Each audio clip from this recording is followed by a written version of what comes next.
Hey crazy, it's Kieran, and I'm working on my school project, figuring out if the desert wind blows people away.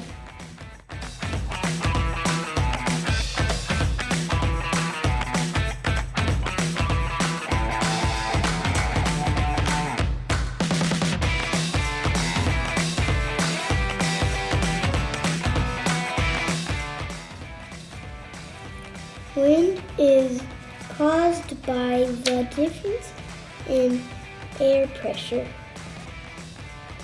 The sun heats up the air. The hot air moves up and the cool air flows in.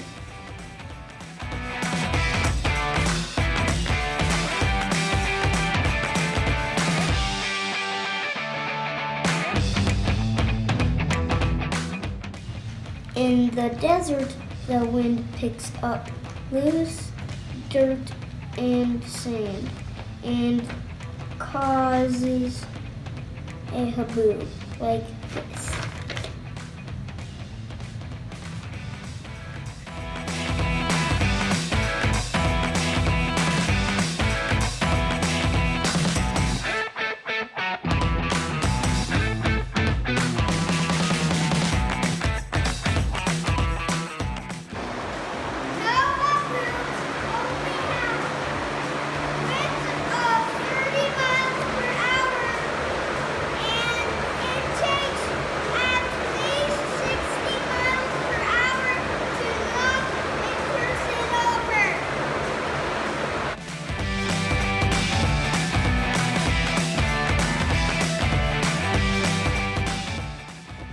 Hey crazies, thanks for watching. Hope I get an A.